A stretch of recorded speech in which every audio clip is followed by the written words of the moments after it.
This time we're tackling two whole chapters, and we agreed after the first recording that we would do a short context, just to fill in the gaps if anyone unfamiliar is listening. So you guys, I'll try to fill it in myself, but um, Yusri can fill in any other details that you think that I've um, omitted by accident.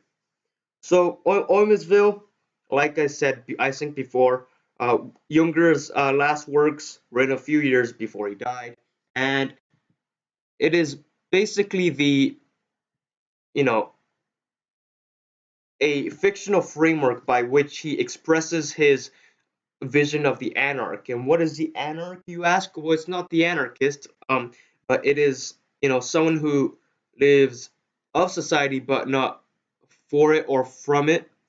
I guess you could say it like that. Who lives in society but not of it, for it, or from it, right? He is his own distinct character, and he tries not to subjugate himself to an ideological ism. Now, in regards to the story, well, so far the first chapter introduces us to um, various important characters, and the only ones that you need to know is Condor the Tyrant,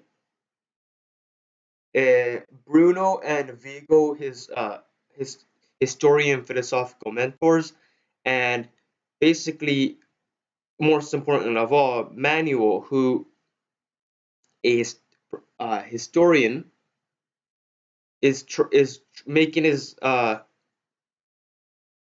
making his way through life, trying to get by keeping on the down low, and he's retaining his own freedom and the spirit of the anarch. That's a brief overview of it.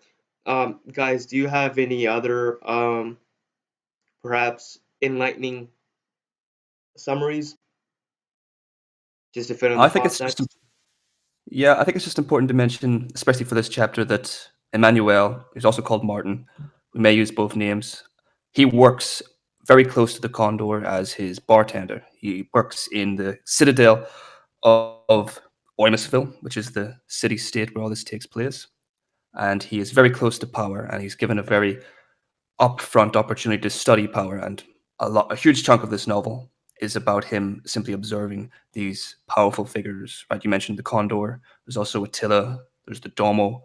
These are figures who control the police, the army, the navy, and from this perspective, Martin is able to observe history in motion in the present, and Junger plays with this and with the past and with mythology, and is able to bring to light all these amazing and incredibly in-depth uh, discussions and thoughts about essentially all of human history. Yeah, exactly right. You basically squeezed out a lot more juice than I could have, so thank you for that. Now, Elliot mentioned a good thing when he said that he's either Manuel or Martin.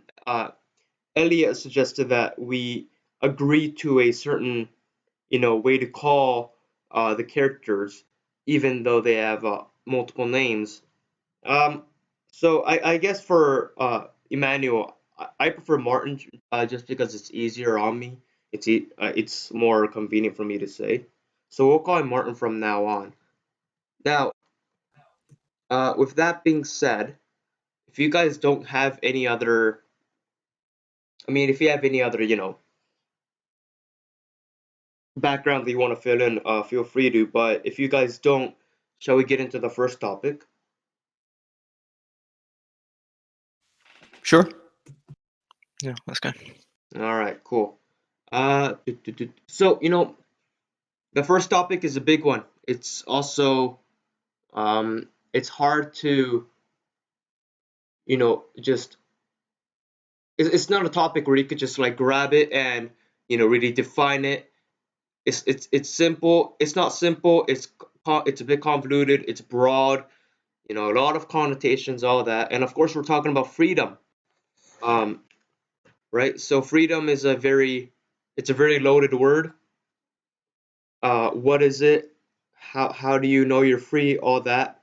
And if you were to ask Junger, he has a different you know conception of freedom that than the liberal freedom that we may be used to.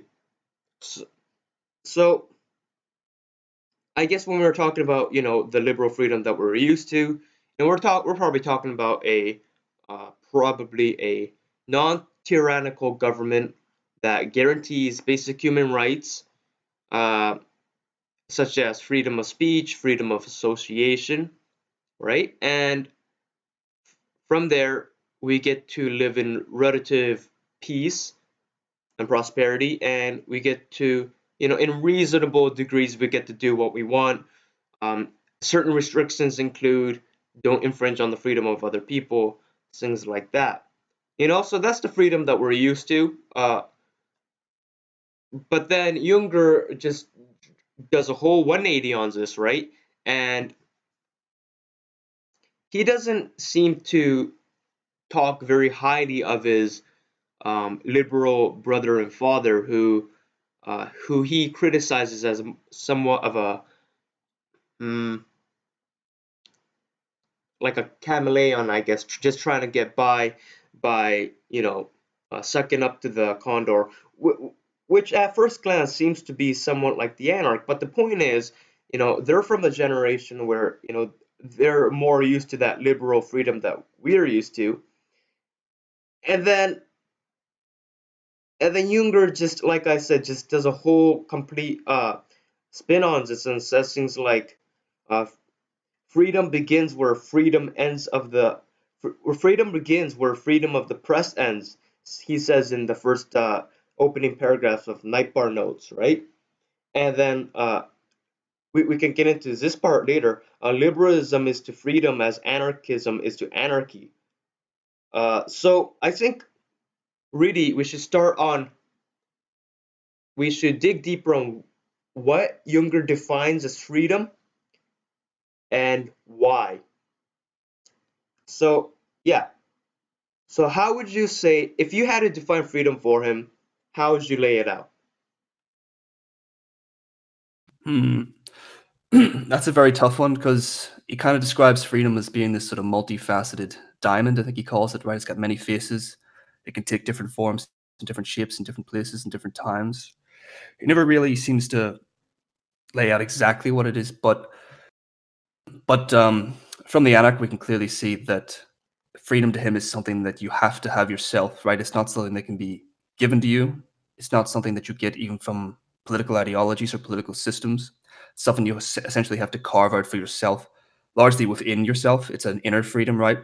That's why he says freedom begins where freedom of the press ends, because once you stop listening to the nonsense that is sort of pushed through these huge media corporations, you eventually learn to sort of think for yourself and see the world in your own way. And I think the reason that he dislikes the character Martin dislikes his father and brother quite a bit is because their liberalism is very utopian. They don't sort of realize what the anarch realizes that freedom is personal and it's very fragile. And they're always he describes Martin describes his brother as having played a part in the destruction of the previous government that came before the Condor, which was a semi-democratic one called the Tribunes. And it's interesting. He describes Martin describes his brother as having sawn off the branch he was sitting on, which is a very a very good way of describing a lot of these liberals. They sort of destroy a lot of what they seek to build. Again, tying in with anarchists, they ultimately end up destroying their own freedom. And you see this a lot with liberals too. In their pursuit of some kind of perfect freedom, freedom for everybody, they usually end up getting less freedom for everyone, especially themselves. Mm-hmm. And well, okay? So I want to touch upon two things here, right? So what I want to touch on upon is one. You said something that you carve out for yourself, and like what you said, it's precious, fragile thing that you cut out for yourself, and then adding on to that, you said it's something that you have to figure out on your. It's something you have to find yourself. You have to work for it yourself, and just kind of uh, without the stain of the nonsense that, well, you refer to it as the nonsense of the press and all that. All right, well, if it's so fragile, right, or if it's so important, then, right, wouldn't the typical liberal say, well, that's exactly why we need the freedom of the press, right? Because it is so important, fragile. We need that. We need that little extra help and assistance to have the resources at hand and be able to make our own decisions. Wouldn't the typical liberal just rebuttal you with that? I mean, they could, but I think Junger would sort of counter by saying that they have no idea what freedom is. They're sort of like the person who turns a tree into a club and then tries to replant it again after they've hit somebody with it. It just can't go back to being a tree. You really can't turn true freedom into these sort of massive state systems and put it through this sort of uh, this grindstone, and then expect to get back what it was afterwards. So you could almost say that, you know, trying to ensure freedom through these state systems is like, I'm getting a real sense of you and you. Well, I mean, you're speaking for Younger, so I'm getting a sense that Younger thinks that trying to express it through a state system is, artificial. It's fake. It's not the real deal. Is the sense that I'm getting at. Would I be Yeah, correct on that? yeah. It kind of goes back to the very first page of this book where he talks about the act of creation being a fraud, right? It's sort of infected everything down through all time. And this applies to political systems, right? I mean, he even mentions a couple of times that even the tribunes before the Condor had a general who sort of maintains order. So no matter what system you have, there's certain realities of power that are just going to play out, right? You're always going to have a Condor in one form or another. He may be in one person, or that essence may be spread across the entire society, as you often see in democratic societies, where power is still there. It's just diffuse, and there'll always be a domo again. There'll always be someone who controls the police or some force like them. So what we're essentially saying here is that these two things just don't mix, right? Trying to have freedom within or perhaps enforced by these kind of power systems is just never ever going to work, because the reality of power is that someone rules. Someone always rules and someone else gets ruled. And so if you're trying to find a kind of true freedom in that, you're just going to burn everything down and lose everything. Yeah, I think Jünger does quite a good job of trying to articulate this through the history of Eumeswil itself, because in the first chapter we got the idea that it was free. It was kind of, the condor can let people do their thing. But at the same time, there's sort of apathy inside the population that they don't really do anything until bread and wine, or the price of bread and wine, increases. And I think this is essentially supposed to say you may have political freedom, but you don't in any sense have true freedom, because you still don't really have this power to think for yourself or act for yourself. It's just like that. Yeah, Yeah, yeah. I Well, I kind of, just to re under just for me to understand that, right? You're basically saying that if it's kind of guaranteed, then obviously no one has the inclination. But if it's not guaranteed and you work for it, then you could guarantee that you really are free, right? Because you kind of uh, outplayed your way around it and freed yourself, right? And uh, it's almost interesting because if others free you, then you kind of imprison yourself by stagnating in that comfort. And I don't know if Junger was against comfort. He was definitely against it when he wrote On Pain.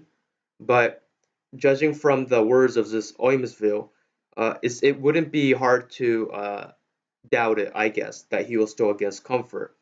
And really, he holds freedom like a very sacred thing, that it's like a personal, like you said, James, it's a personal thing that you have to uh, aim for yourself, and it can't be given to you. It's for you by you, I guess. Yeah, I kind of like to think of it as if you'd found like a big nugget of gold or some, amazing classical painting, and it's something you hold very close, and you don't always show it off, right? You don't walk around with a big nugget of gold hanging around your neck. You're going to get mugged or arrested or something. So you keep it hidden, you keep it safe, and you know it's there, and that's what it gives you wealth in a sense, true wealth, right? The truest wealth there is, which is freedom. Right. And Christian, you wanted to talk? Oh yeah. I was just gonna ask. James was saying that Junger believed that there ultimately will be always rulers and ruled. So one will always I guess have limitations on their true freedom. So I was curious if you guys thought that Junger didn't really believe in the idea of a state and citizen rather than a ruler and a subject. Um, and you guys know the difference, right? Yeah, pretty much. I mean, if any of us have ever read Molbug, the Curtis Yarvin writer, he's taken a lot of his ideas from Junger, it seems. Definitely familiar with him. He did an interview on a podcast where he talked about Eumeswil. It's quite interesting to see. But yeah, I think that Junger definitely was saying that there is a distinction definitely between ruler and subject. But yeah, I think what you're saying is correct. Okay, cool. And I guess so. We all right. So, and Junger expresses his rather unorthodox, or not unorthodox, but uh, unfamiliar to our world, right? Where in the context that we live in, Younger just seems crazy, right? He would seem crazy to people like us. And what's even crazier is his conception of freedom is funny enough, digging a hole somewhere in the middle of nowhere and calling it a secret lair. That's his freedom. And at first glance, I'm like, well, I mean, you've set very harsh limitations on yourself, right? You have to keep it a secret. You can't like he makes it a point where he can't tell anyone because that's a compromise of security. Um, and I assume that there's a high level of austerity within the secret compound, right? It's probably going to be small, not very spacious, not out of things to keep you company like books. Uh, it's probably very bare and not a lot going on there. But then thinking about what we've been talking about so far, it seems like his that freedom, as limited and restricted as it may be, it's authentic. So what little freedom he has, it's real, and then what a lot of freedom the other people have, it's not real. Is kind of my impression of his secret lair. Yeah, yeah, I think an important word to bring in here is dignity, right? There's a certain dignity in this kind of freedom. There's a great line. I'm also reading through Junger's war diaries from the Second World War, and it's a great line where he says there has to be something higher than just human life, right? And he sort of says that thing is human dignity, right? It's very hard to think of a way in which someone could misuse the concept of human dignity. We've all seen ways in which human equality or even just human life can be used to justify horrible things, but it's very difficult to imagine how if you had a sort of a universal application of human dignity, you could misuse it. But to get back to the point, the kind of freedom that Junger is laying out here, it feels like a very dignified kind of freedom, right? It takes effort, it takes work, it's something you get for yourself.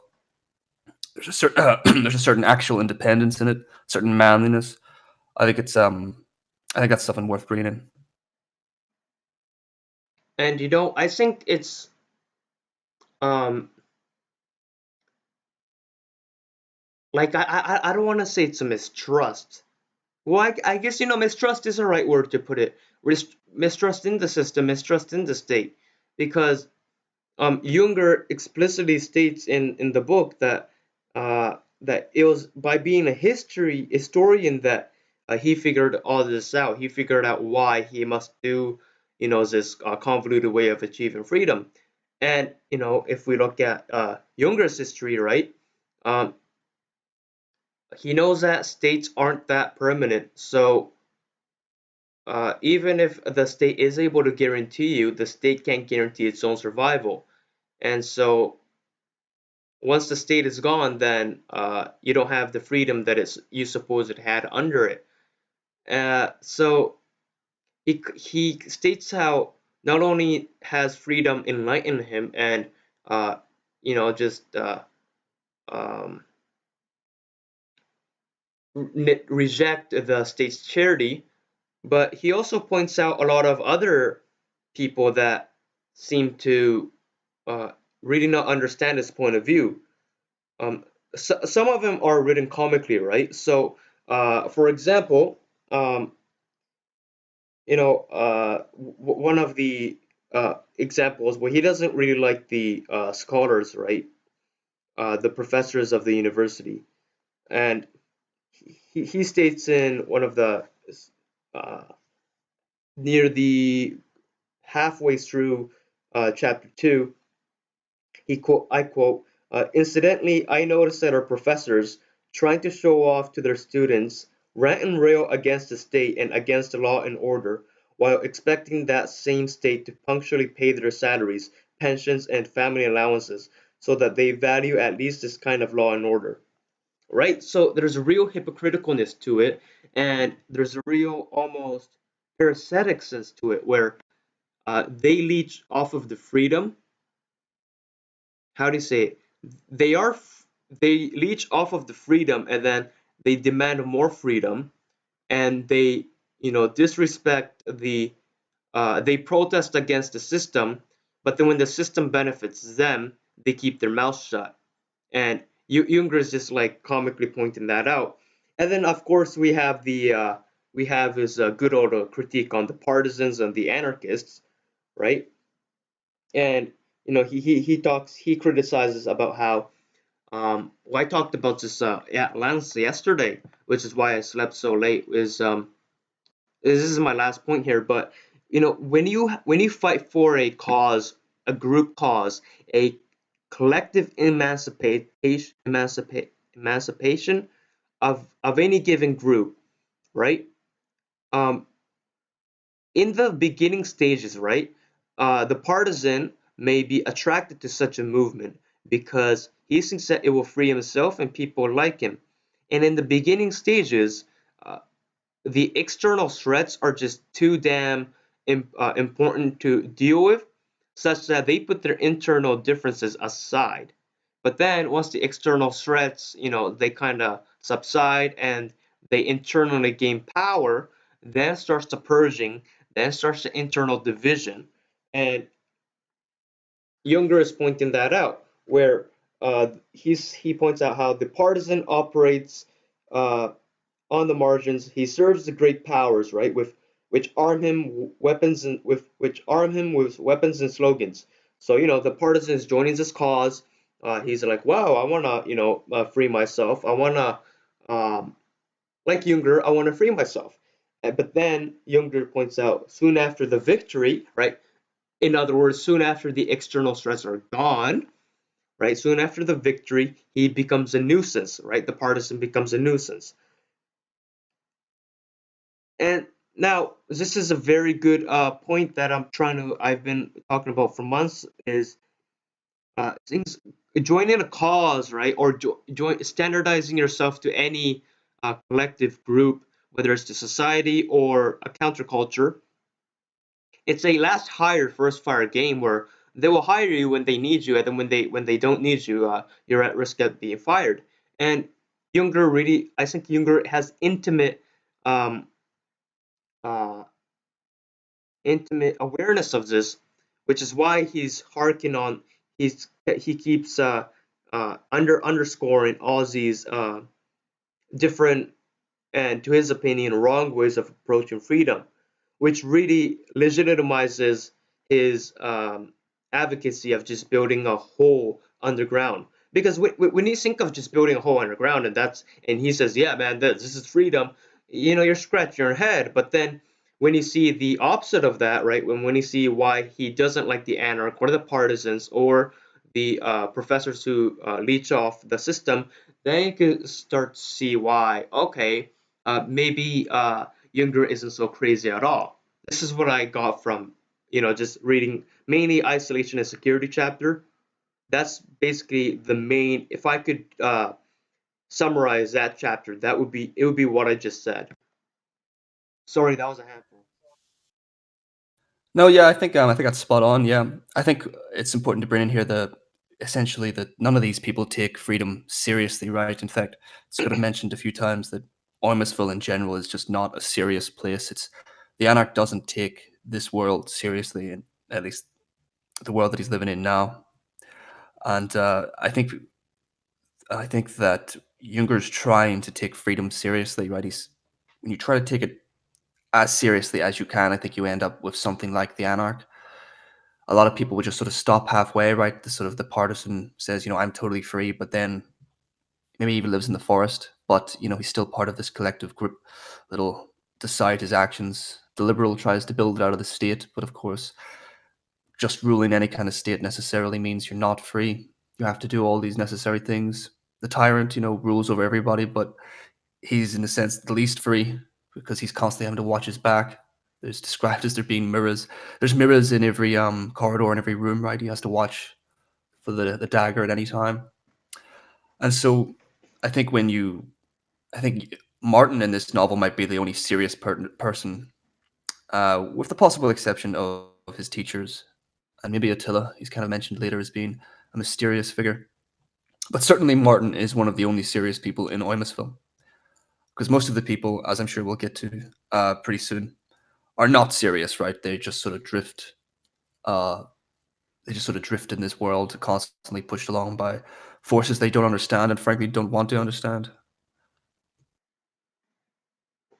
Yeah, and speaking of these people, um, when we talk about the partisans, when we talk about the anarchists, to be honest, I still sort of respect them more than the common people of the society, because even though someone like Junger would say, they're a bit misguided in their actions, and their actions might lead them, they're utopian, I guess.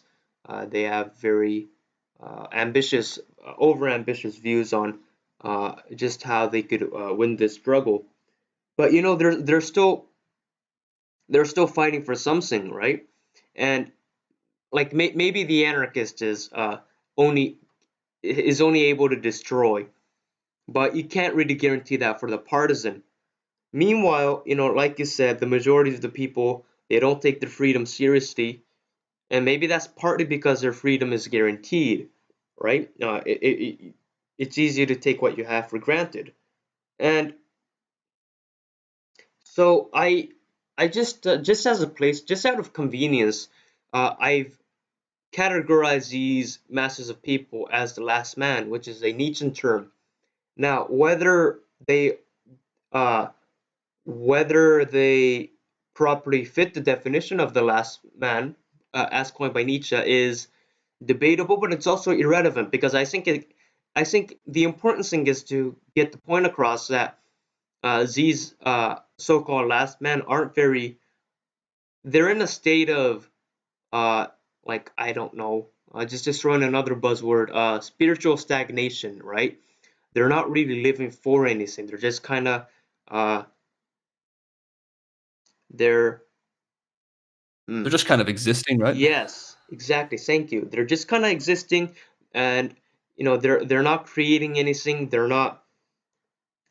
They can't do anything. They can't be productive for their own sake, and they're just kind of there. And so, is it exactly as Nietzsche defined it? Maybe, maybe not.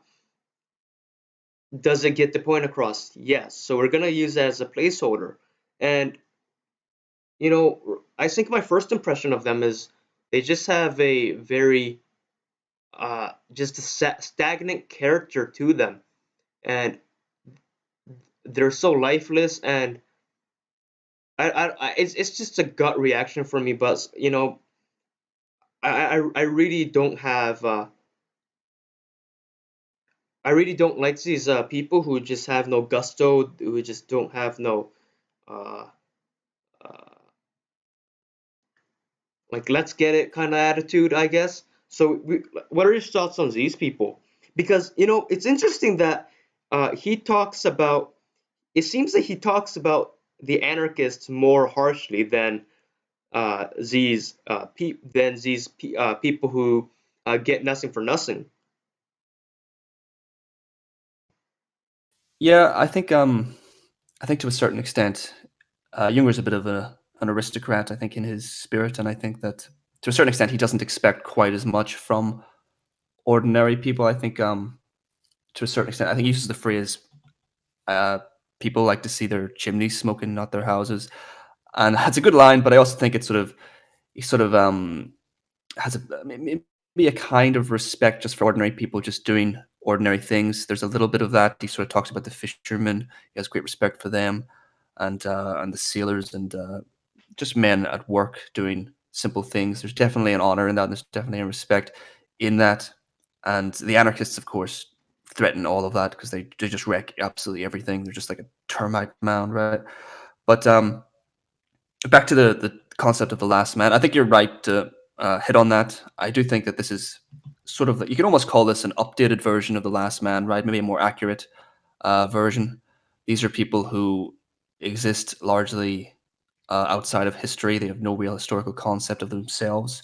Junger hits on a very early, right? This book was written in like 1982 or something, maybe 1980, and he hits on very early this idea of total atomization, right? Total individualization, right? Just people have been moved around the earth, mass migration, if you want to call it that, and these people are just completely ahistorical. They come from all over the world. They've been put through so many political systems, so many periods of equality and tyranny that they just have lost any aspect of being from anywhere or being anyone, to the point with kind of what we're reaching now in our own present world, where people are just individuals and nothing else, completely cut off from being, which I noticed the second time reading this shows up. That's a Heideggerian term, being with a capital B, referring to literally existence and existing within existence. If that doesn't sound too silly.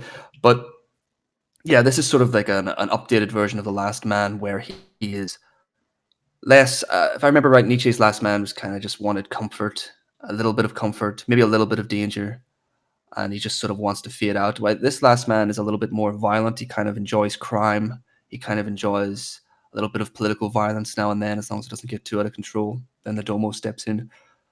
He enjoys gambling. It's very like, again, I think Junger's sort of taking a bit a pot shot at America there, where it's sort of culture of fascination, and England too, where they're fascinated with crime and they're fascinated with violence, and it's just sort of is tolerated, even though these people themselves, might never engage in that, and if it actually happened, they'd panic and run for the hills.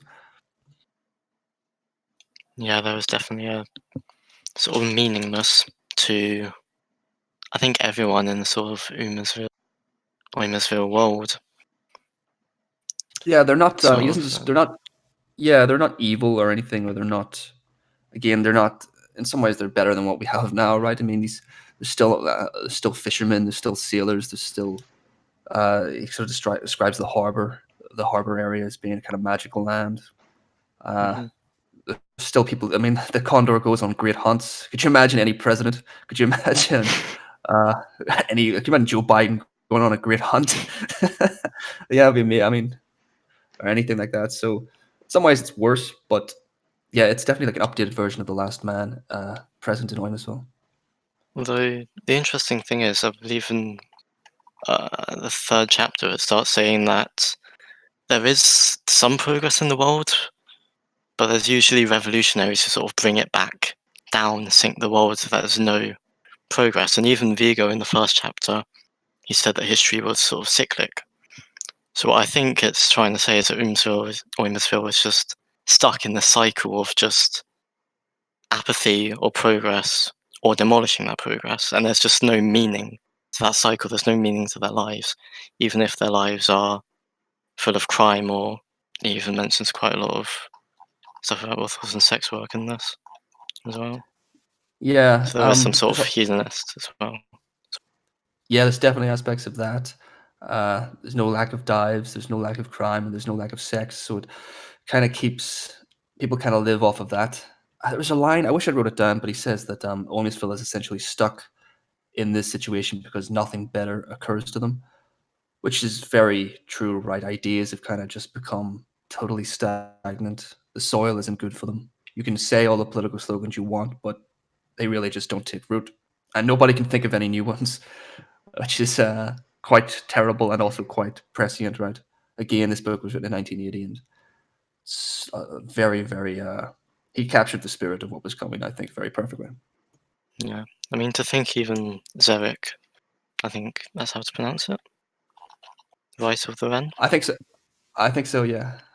Yeah, I mean, if a writer as good as the book points him out to be can almost not gain a political movement in it, there's no collective around the Wren. There's just everyone reading it but not really caring. I think even if Zerek as a skilled writer can not build this movement, then there's really not much hope for political change other than tyrannies from now on.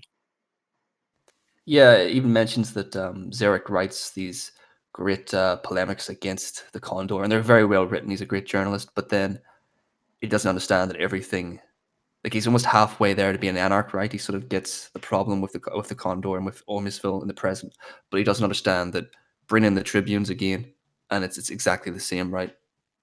That's why that he can never become an anarch because he doesn't have that historical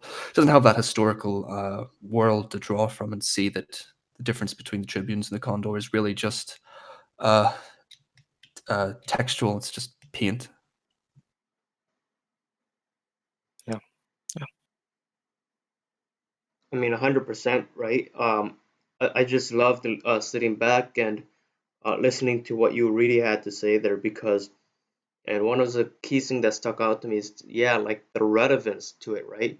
Like, he said, like, I mean, he died in 98, so, um, and the book was written, like you said, 1980. If I remember correctly, it was in 1990, but somewhere in that ballpark. Like, just imagine, like if he saw life today, right?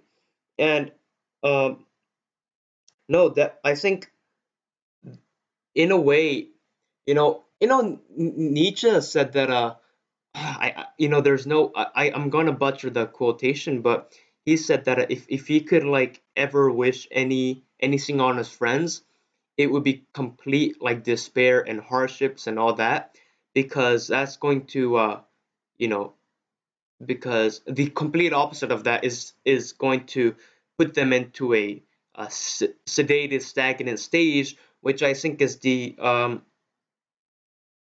situation that the masses of people are in here.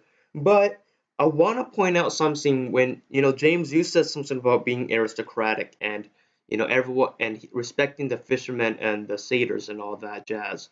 Well, I think it's he really has Martin really has a know your place kind of uh, um, attitude, right? So if he wants society to be in an orderly fashion, and if the lowest people on the hierarchy on the pyramid, right, um, just does what just does fulfills a role, then he doesn't necessarily hold them in high esteem, but he has nothing against them. And so he never really talks, as you pointed out, he never really talks negatively towards the fishermen or the sailors. And adding on to that, he doesn't believe in compulsory education. And that's a very telling hint. Now, now the people who um,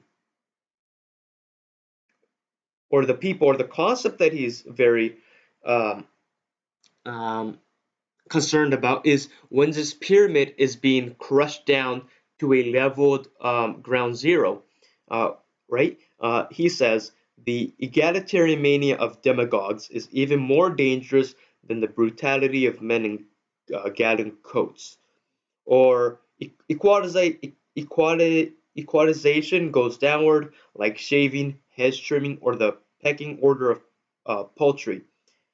Oh, and then the other thing is the little people, in contrast, are satisfied if everyday life remains constant.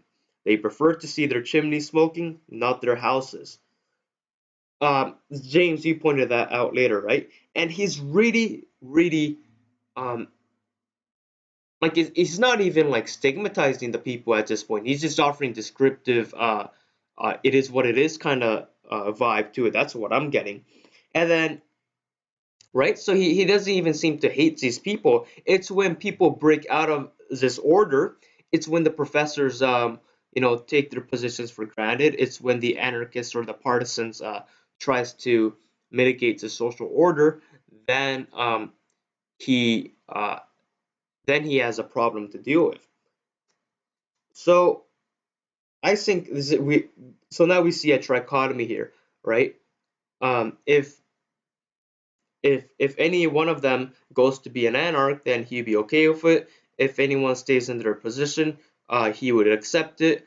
And if anyone tries to break the order, he would begrudgingly accept it, but also criticize it privately. But then here's the question, though: if everyone's an anarch, wouldn't it be the case that nobody's an anarch?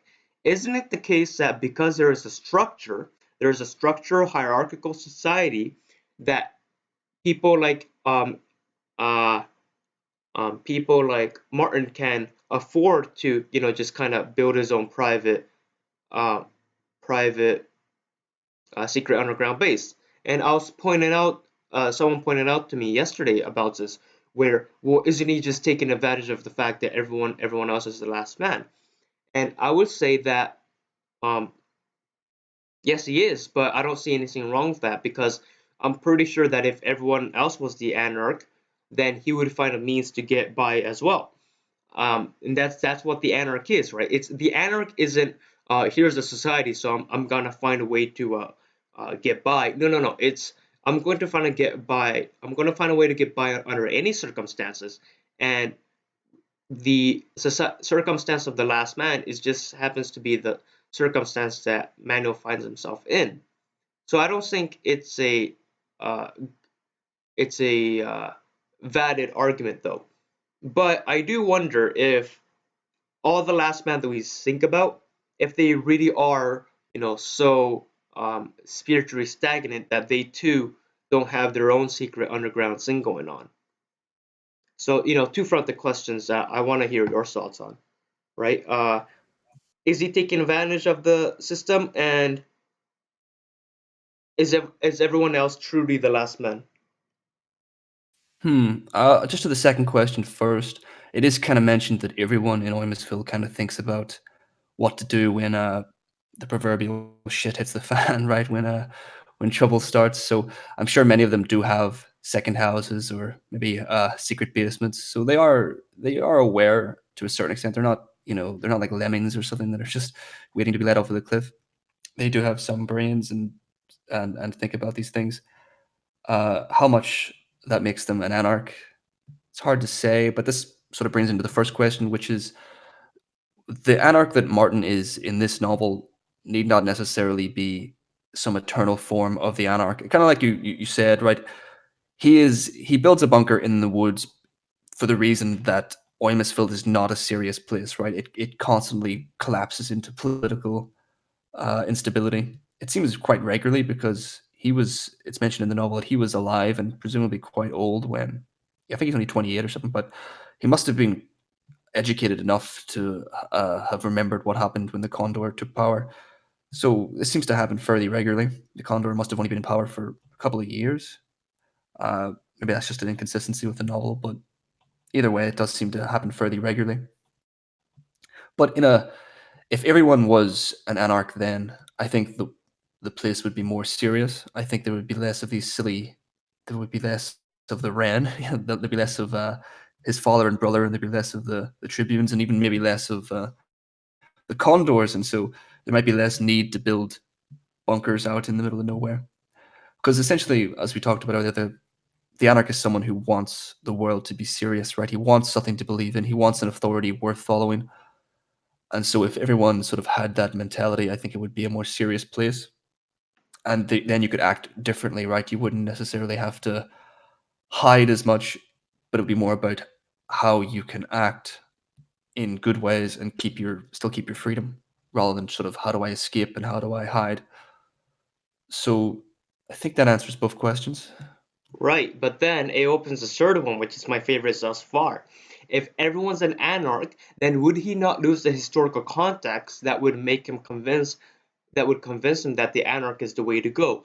Thus, would it not make him would it not make him lazy? Right? Isn't that like, isn't just like the whole cliche that we see from time to time where what's how does it go?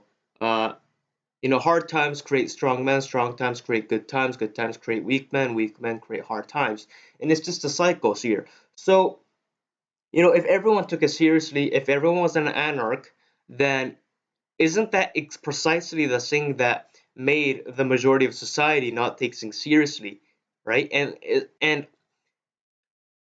And so I guess anarch, this Martin is literally really almost a product of his time, in that he is standing on the transition between the weak good man creates weak men.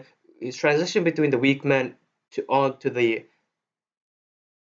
weak men hard times onto the strong men good times, right? He's on that transition. So I really wonder if Manny would even be uh, driven to become an anarch if everyone else took society so seriously, right? If everyone else took society so seriously, then uh, we wouldn't have that urgency, right? If everyone else voted, that brings up more and more people to not have the urgency to vote. So, what do you guys say about that? Uh, hmm. We kind of talked about this last week. Would he be an anarch if the world was a more serious place, if it was a better place? I think he still would. I think that it would take a different form. I think that even in a world, like even if you put him in he talks about how he would have liked to served a Tiberius, right? How he would have liked to have been in in one of these Roman imperial palaces during the height of that empire. Certainly would be more interesting. But I think that no matter where you put him, he would have the desire to be an anarch. It would just take a different form. It would take a different shape. It would require a different set of tools. But the essence would remain the same, which is that you keep yourself independent. You keep yourself. Uh, you keep yourself unto yourself. Ultimately, you are the person who gives the orders to yourself, and you choose who to follow and how to follow it. Um, I don't know. It's a tough one. It is sort of a great question about the anarch, but I do think that even if everyone was this use this tactic, if you want to call it that, I think you'd still need it, because no matter what, you're going to be in these social situations, you're going to be in these societies, you're going to be in these power structures, which are eternal in a sense. And there also, we haven't brought it in yet, but there's also technology questions to bring in here, and I think that being the anarch is just it's something, like he says, it's something that you're born with as well. It's part of being human. You sort of have to rediscover it and reforge it and master it, but it's always there, and I think it's always needed. Yeah, you definitely mentioned the last week to the innate nature of the anarch, right? And I don't know, I personally wouldn't be so hopeful. I think that if everyone else took society more seriously, then the chances of each individual taking it for granted increases, therefore decreasing the chance of that they rediscover that innate self. However, in any case, right, we see that this isn't the case in Eumeswil, right? He's very Martin very meticulously thinks out his whole his whole attitude. And one of the dichotomies that I really find is the attitude towards excellency, right? In the final stages of the third chapter, I believe, yes, the third chapter, he talks about excellency. Um, the anarch is on the side of gold, that is not to be construed as lust for gold. He recognizes gold as the central and immobile power. He loves it not like Cortez, but like Montezuma. Uh, I don't know the historical context to understand the significance. Not like Pizarro, but like, nor do I know the pronunciation. Atahualpa. Jesus. These are the difference between plutonium fire and the solar bitterness worship in the temples of the sun. Now, regardless of my ignorance of history here, I think what he's trying to say is he likes anything that would outlast and outlast and more importantly transcends an era, right? Gold has been gold has been the thing for uh, different kingdoms, different timelines, different geographical places. It just transcends all of that. And I think he's comparing that to excellency, where it can't be molded into a timeline framework, right? He says what you call genius, excellency, is outside of time, uh, and he's comparing that to gold, right? So compare that. I mean, okay, well, let's get into his attitude first, and then we can compare that to again the last men who, they're sedated, right? And more importantly, they they kind of seek to have that not excellency, but comfort provided to them by their political overlords. So let's get into the excellency question now, right? And I think the most pressing concern when we're talking about excellency is it's not for everyone, right? It's not for everyone, and you also have to work hard for it. And when you try to, it's very interesting because when you try to go for something that transcends time, then the work that you put in, your character kind of has to transcend time as well, which makes complete total sense when you think about it. Because reading through the chapter, Manu is very he's very knowledgeable on history. He's able to link seemingly unrelated historical phenomena together and make a point, which is to say that he too transcends time, right? The anarch transcends time itself, right? And so there's really something like when that clicked in my mind, that was a pure eureka moment. So I guess James, not only can you say that the anarch is innate, but it's also transcendent. What do any of you make of that? Yeah, I think that's a good point. I'll just quickly on you mentioned the gold aspect of Montezuma and Cortez. I think I can assist with that. I think because gold features a lot in these two chapters, and I think in that respect he was talking about how someone like Montezuma and that entire society saw gold as myth. It was important in myth making and mythology. It kind of had a power unto itself. Where someone like Cortez was just chasing it because he was already within this quantified system where he was just essentially chasing money. And money and gold are mentioned quite a bit in these 2 points. Maybe we'll come back to that. But definitely, yes, the anarch is something that is certainly beyond any kind of. It isn't something that. It's beyond mere political ideology, right? It's tapping into something deeper. It's not like liberalism or any of these other, or communism or fascism or any of these other systems. It is tapping into something innate within humanity and time, right? Time is something we haven't mentioned. Time features a lot in this book.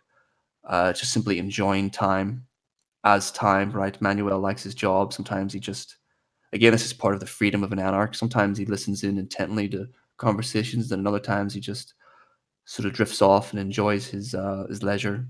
Enjoys simply doing a job well. Excellence again, excellence he can do in excellence can be enjoyed in and of itself. You can simply do a job well. Again, I think that's where some of the respect for the fisherman or the sailor comes from. Just someone doing a job well can also capture the spirit of the anarch. Someone simply free to do what he wants and do it well. Might also tie into sort of the problems of compulsory education, where people are sort of just stripped away from these things that they might do well and be free to do well, and sort of forced into these abstract systems to do usually pretty meaningless work that they might not be very good at. But yeah, it's a complex point, and I'll throw it open to other people too. I mean, there's again on the point of gold. There's sort of another interpretation in that when there's been inflation and hyperinflation, Weimar Germany, they first used the gold standard to try to get out of that. They tried to print money that they assigned to the value of gold. So if the anarch is on the side of gold, it might be what Junger might be trying to say is that the anarch could be a cure to this sort of last man society, or that it's... I forgot what I was going to say on that second point. But Well, you could say I think that gold is sort of eternal, right? It's something that sort of I think the line was in here where he says gold is one of the perhaps the only object that sort of contains its own value, right? It doesn't really have a use. I mean, now we've discovered it sort of conducts electricity well, but for the most of human history, it basically had no use beyond some sort of mythological quality that it seemed to radiate, right? It just seemed to contain its own power. It's not like iron or steel where these are turned into weapons that then have to be used. Gold, you just kind of see it and you sense something otherworldly and magical and mystical about it. And again, that ties back to sort of Montezuma and Cortez. Gold was the reason they had so much gold wasn't because they had these complex financial systems. It was because it contained spiritual power that they could sort of tap into and wear and display. And I think that's close to what why the anarch sort of is closer to gold, right? It's something that lasts. It's something that contains its own value hidden within it, and it has myth making power, which is something that is touched on at the end of these two chapters. Well, When, yeah.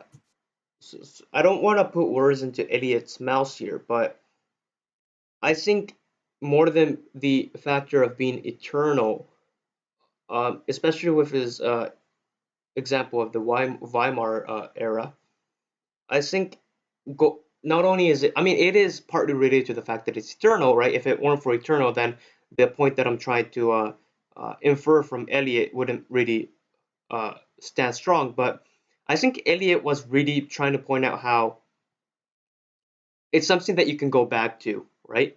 If when things go down the drain, like that standard is something that you go back to. And as you mentioned, James, the value is kind of like innate, right? So he's basically saying that if the anarch could be uh, if there could be object that best represented the anarch, it would be gold.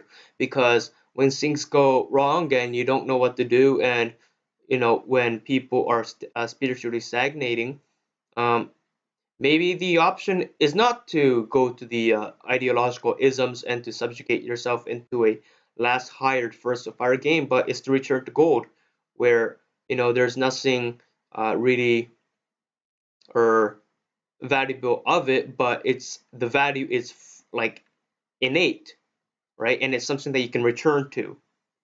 Is that what you were kind of trying to go for, Elliot? to be honest, I'm not entirely sure what I was trying to go for at the start, but that was along the lines, definitely.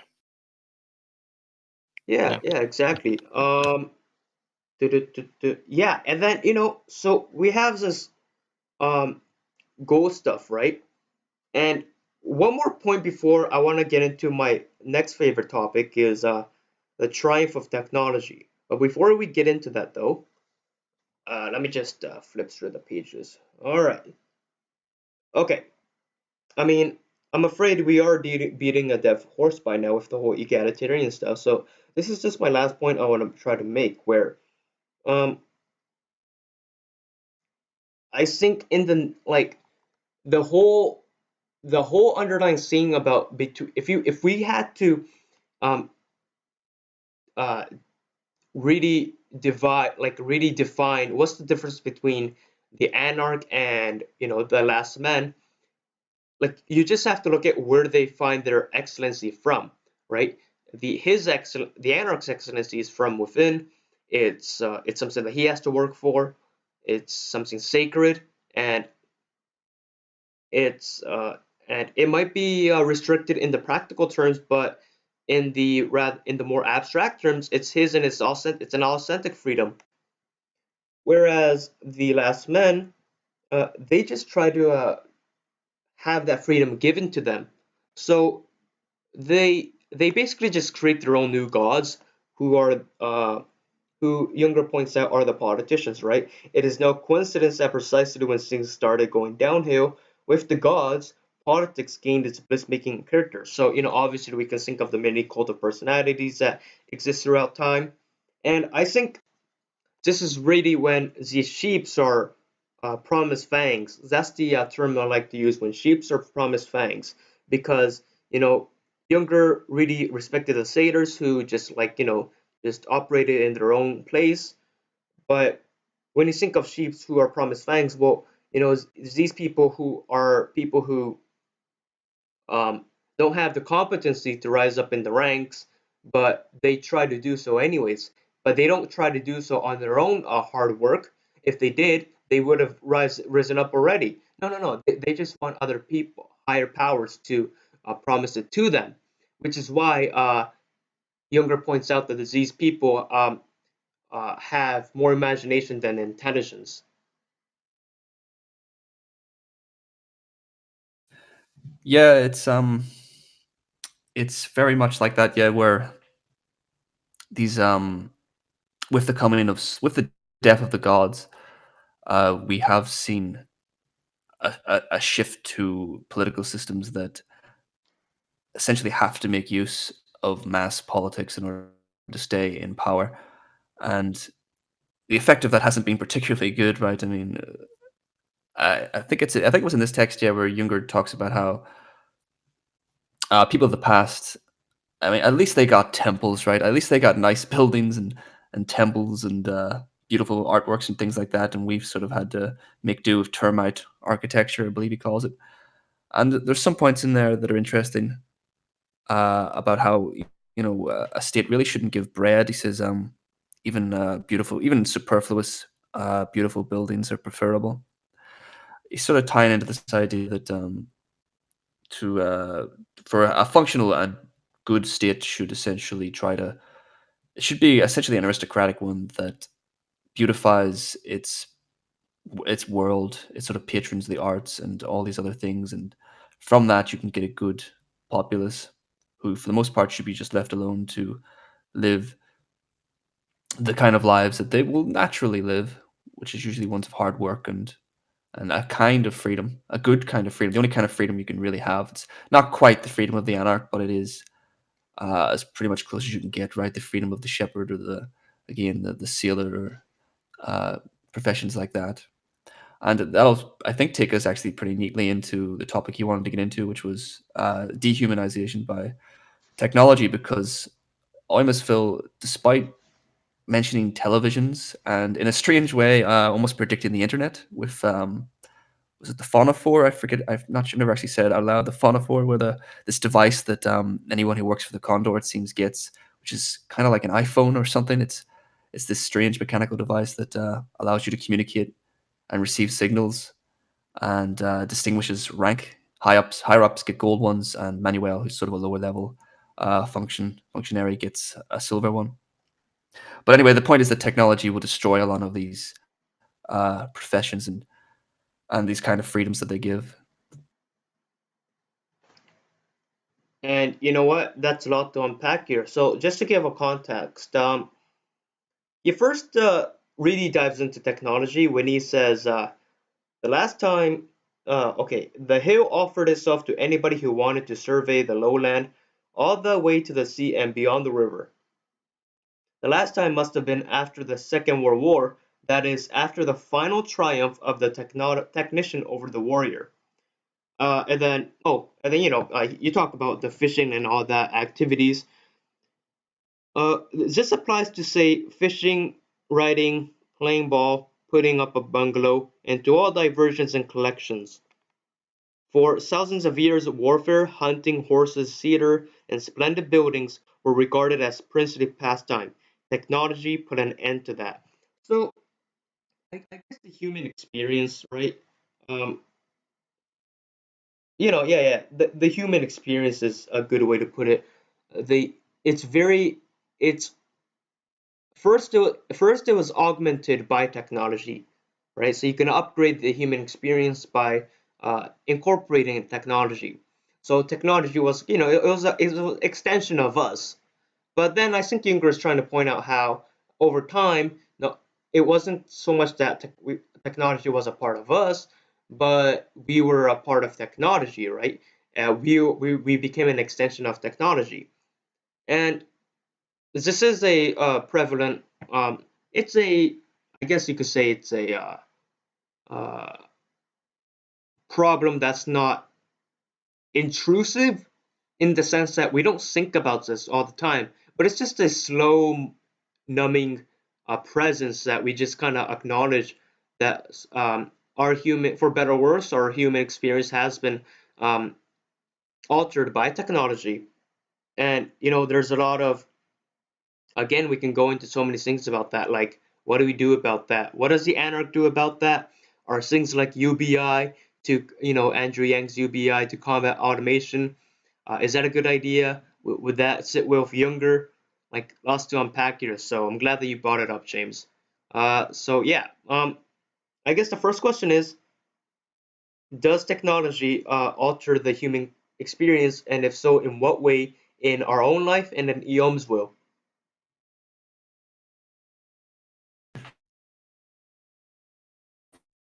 Topic. It's bigger even than the book, right? It's kind of the question, and it's present in Junger's work because in the First World War, he describes the Second World War and this one as being sort of the warrior versus technology, but I think in many ways the First World War, and he describes it as such in other places, was really the sort of the test of man versus machine.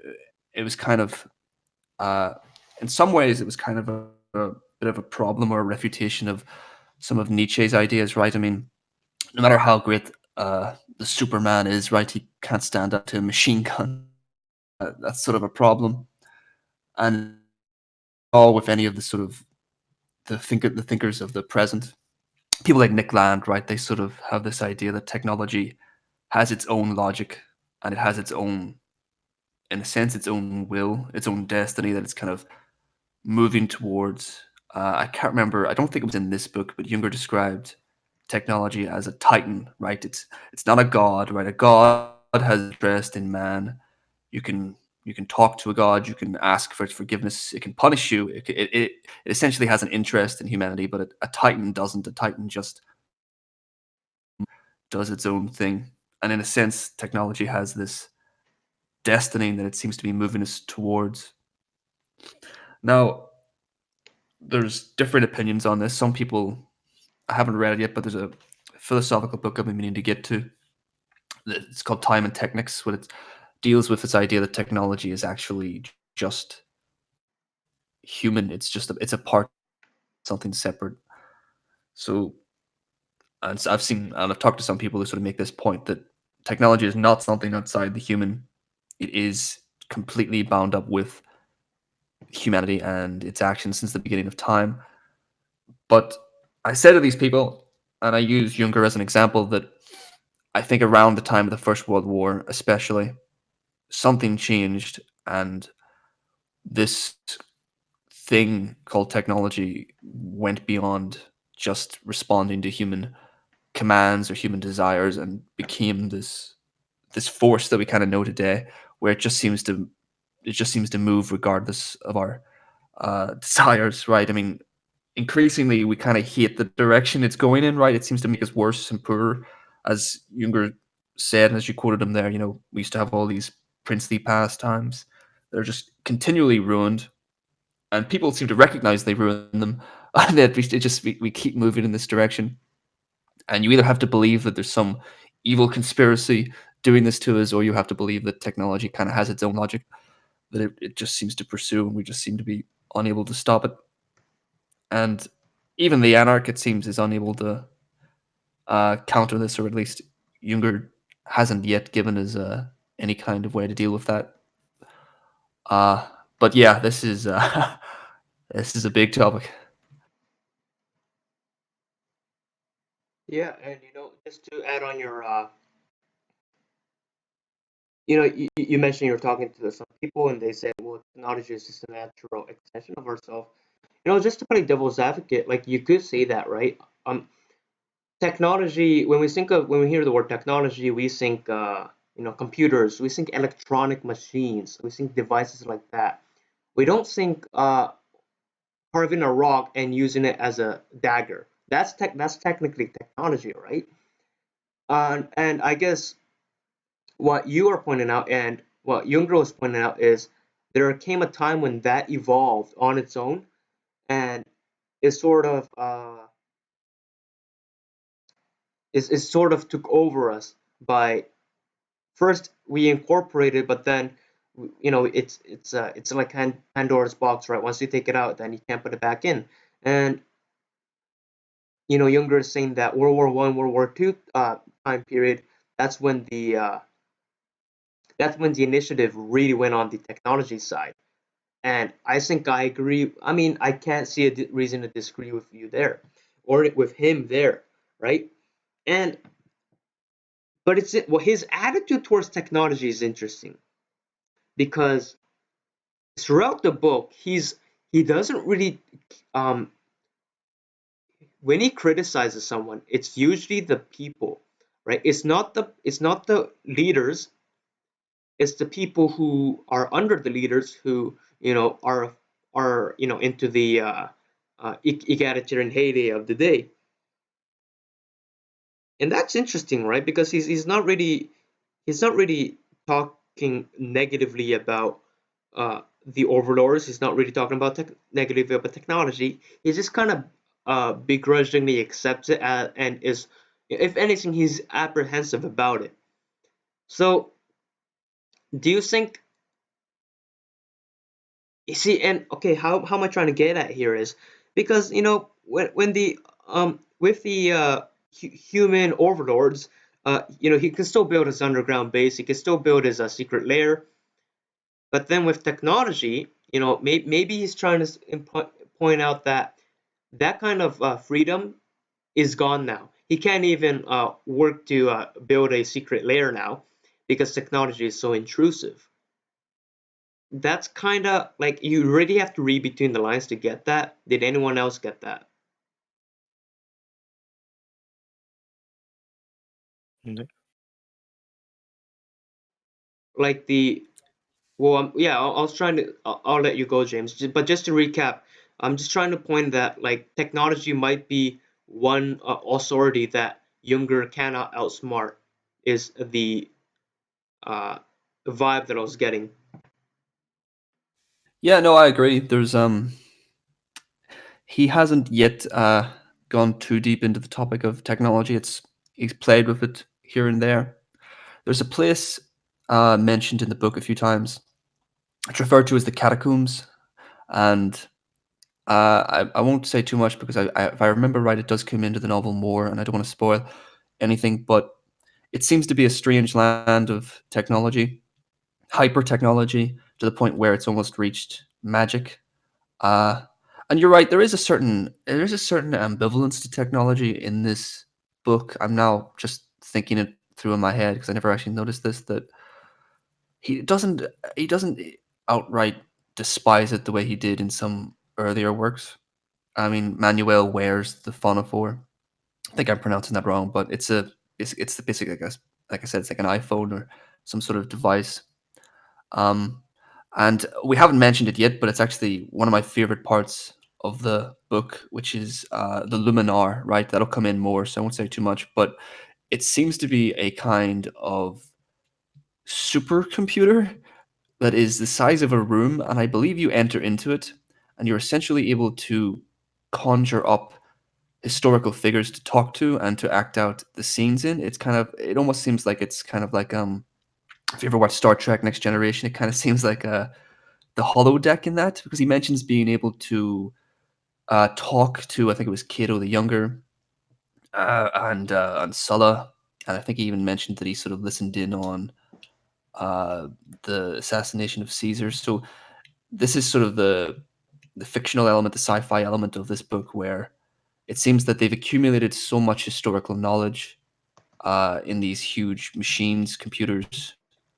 It's never really explicitly said what it is, but that you're actually able to sort of go into these, must be like some kind of dreamlike state where you can actually talk to and converse with historical figures based on historical information. And Martin seems to love this, right? He seems to he's actually afraid sometimes of getting too caught up in it and just fading away into this sort of hedonistic joy of just being able to live in the past. Uh, and that's a positive point in technology's note in technology's favor. Not that getting lost in hedonism, but that you can learn so much and you can build these amazing things. The catacombs are said to be filled with all kinds of strange, wondrous technologies that almost reach upon magic. So yeah, there's something in this novel that may be trying to get beyond technology as this destructive force, and maybe by mixing it with mythology, history, and uh, hmm, maybe I don't know how to put this, but with the collapse of the world state, it's a bit less of a threat since there's a little bit more freedom to act and everything isn't totally universalized in the way that would have been under a kind of world technological state. Maybe there's a kind of harmony there, but that's just my speculation. I find it strange that that sort of technology would exist in Eumeswil, but we haven't had any confirmation of sort of technology that's beyond the day of Jünger. And I think that just almost tries to hint that technology itself can be controlled by a human. There's restrictions on technology, like Martin wears a silver phonopore, which allows him to, I think, purchase a gun and other things within Eumeswil. But what it's saying is that there is definitely an advance of technology, but it's not given to the people of Eumeswil. There's a certain restriction on it, like gold that's been left to the condor. And I find that very That's yeah, that's interesting. a really good point. I think because it's mentioned that the catacombs, it seems, hoards technology. It's this. I'm not sure if it's a country or just a land or a city state, but it seems to be this place where technology is created, but doesn't seem to be handed out. Like you said, it's not like an Apple or something where they go around the world and sell this to everybody. And yeah, just like the condor hoards gold and hides it under the kashba. Yeah, Uh, and it seems that this place hoards technology, and yeah, both are not handed out in massive quantities. So yeah, I mean, maybe Junger's saying that a sovereign can control technology, and what we need is someone who has the will to do that. yeah, perhaps. Though the other thing I wanted to say was that if there is a technology that is dehumanizing us, there is ultimately a human behind that technology that has designed it, that has produced it, and enabled it to run. And that's another point. If you're dehumanized by the advance of technology, are you actually dehumanized by a designer, by someone who is free to work as they please? And it links back to what we were saying earlier that I forgot. No, it's all right. I get what you're saying. Yeah, never forget that there is always a hand behind the curtain. There's always somebody behind the curtain, uh, pushing buttons and stuff. But I would argue that just like I think the Marxists are kind of right about this, that capital has its own logic. I do think that technology has its own logic that people will sort of drift along with, right? The scientist who works on nuclear fission or whatever in 1930, does he necessarily know that that's going to lead to an atomic bomb? He could have figured it out, but in some sense he's just driven by that desire to to achieve this, to get the social status of being a great scientist who discovers this or that. And uh, so it's not always fair to just be like, why did this person build this? Didn't they realize it was going to do X, Y, and Z? Because a lot of times we're just sort of driven along by forces that we don't even understand, and I think technology has its own self-perpetuating energy where we're sort of driven to try a new thing, build something that works a little bit better, or get this idea in our head, and then we just sort of run off and do it. We're not even certain what the consequences of it is. I mean, we kind of saw this recently, not to bring in politics, present day politics too much, but we've seen now that social media companies, I mean, when they were made 10, 15 years ago, like they had no idea that they were going to become essentially vital in the most the most powerful elections, in the world, and now they're sort of in this, this, they're in this situation where now they literally can decide elections and what is truth, and did Mark Zuckerberg or whatever, Jack Dorsey or whatever, when they made these companies, did they know that was the direction it was going to go in? Probably not. But there is a logic to these things that can push us in directions that we don't always think about. Yeah. So okay. So really, what you two just said, really, it kind of builds on each other into one cohesive point, and that is, one of you mentioned the hand behind the curtain. I think Eliot led up to the idea that James used the term hand behind the curtain. And when we say dehumanization, or when it has a life on its own, I think that's the point when the hand behind the curtain uh, loses its grip on what's in front of the curtain, right? That's when it has a life on its own. And and you mentioned the Marxists, right? Well, like someone like Slavoj Zizek would say, like even though like capital has been for our benefit, because we were the hand behind that curtain. I mean, not really. I mean, sort of, right? That's, I mean, if I'm not mistaken, you could compare that to the invisible hand, who, by controlling that market in that sense, by supply and demand, you can, make sure that the capital doesn't become out of hand, and there it sparks innovation and all that. But then, someone like Slavoj is saying, like capital been had its own has a life of its own now, and you could compare that to technology. You can compare that to governments, all that, and so that's what we mean by dehumanization now. And but we can't really pinpoint what his problem with this dehumanization is, because as you pointed out, James, that he enjoys playing around with this technological holographic device. He enjoys that, even though he is, as you said, worried if he might get too sucked into it. Which it brings my next point, which is in throughout the book, one of the impressions that I'm getting is, one of the things I'm taking note of is, well, it's hard to we talked about this last meeting. It's hard to really keep your authentic self when you have to um, playing characters for the condor, playing characters for your employer, your employees, your workmates, other professors, etc., etc. And it's very hard to um, see the difference between someone like Manuel and uh, Kusmula, whose name I butchered, and we agree that someone like Kusmula is just like, as you said, James, a claptrap, right? Whereas um, Martin still has that authenticity intact, even though he has a different face on, he has a different mask on. But then with technology, when you become a part of technology, right?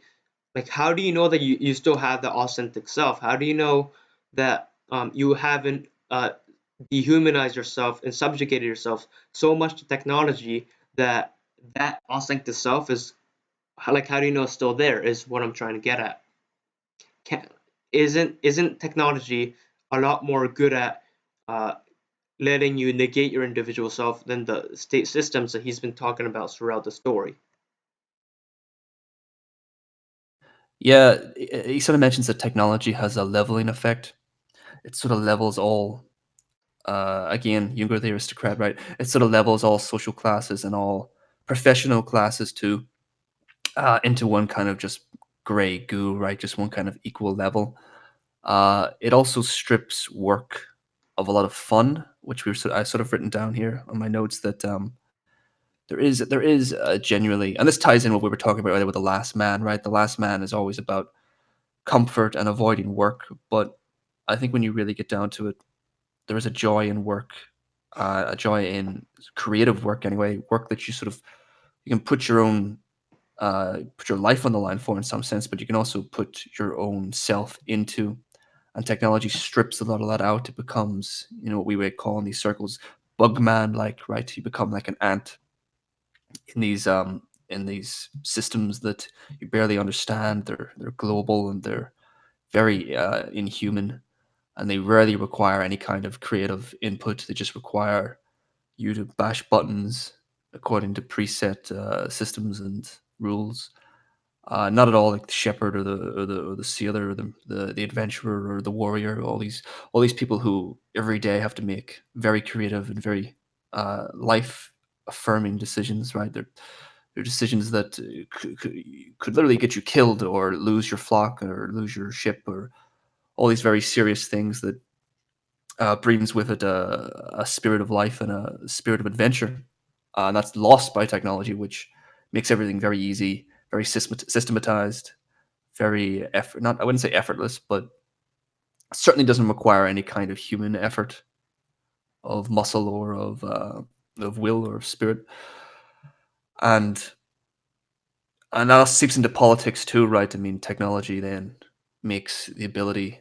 Uh, I mean, we see it again with the phonophore, which Martin doesn't seem to have too much a problem with, but at the same time, it issues orders to anyone who has one. It can be tracked. Televisions can be tracked where you're receiving signals from. It So there's definitely a way in which it allows for mass politics, right? I mean, again, you couldn't have had the mass democratic politics of the 20th and 19th century without technology, without newspapers, without radios, without television, without all of these things. And again, that just makes everything brings everything down to one level. It makes it very hard to have a kind of society that would have existed before these technologies. Some people will see that obviously as a good. The liberals, the egalitarians will see that as a good because there has been a massive move towards equality in human history. But as if you sort of agree with Junger here, then that has came at a massive price. It's came at a price of freedom. It's came at a price of great art. It's came at the price of adventure and meaningful work and all these things and art and good architecture and a lot Character, of character. yeah, yeah, and professions, good professions too, which have been lost. How many shepherds are there now? How many adventurers on boats? Not too many. Uh, so yeah, that's my point. Well, I guess what I have to say about that is a agreement and then extrapolation, right? So the agreement is like, yeah, definitely, right? Like when you think of something like a pencil, right? Think of your standard wooden pencil with like, I don't know if you have it there, but the standard ones are just like a oranges wooden uh, coat with a brass eraser head on the top. That's your standard pencil. Like, that might seem very easy to make, but like, how are you, like, if you had to make your own pencil, like, how are you gonna make the brass that small? How are you gonna make that orange coat? How are you gonna fit the lead inside a pencil? Someone's doing that, and that someone has creative work, right, to put into it, but you don't. Which means that the lowest people can write just as much as the highest people. And then even then, with these things like the assembly line, that creator, he might not necessarily know how to make the pencil. He might he might know how to make a function of he might know how to make a aspect of the pencil, right? So that's what I'm trying to get at is, like, you're right, technology did like level out the playing field. And then, but to extrapolate on that, right? If you think about technology and its uh, purpose, it was to make life easier so that we can handle bigger problems, right? I think that's what I think it's safe to say that that's one of the main reasons why we build technology, is so that if there's problems A and B, well, if we build technology to solve problem A, then we can work on solving problem B. So I think, if you want to be hopeful about this, then like yes, a lot of the people when they have technology granted to them, uh, they're just gonna be complete. It's gonna be another sedative, right? It's gonna be another drug. It's just something that it's another pleasure of the last man.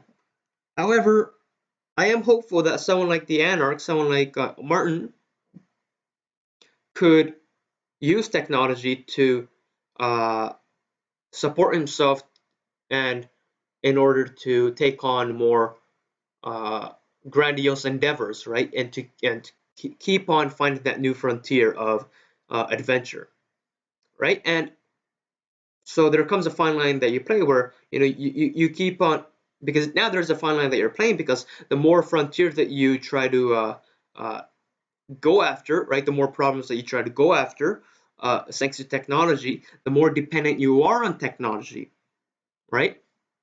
And maybe that's why Junger himself, he was never really interested in technology. That could be one of the reasons why, because with like a computer, right? I can talk to you guys, and we're conversing this, right? So what we're doing is we're using technology to tackle on a bigger project, right? So I think this is a good thing.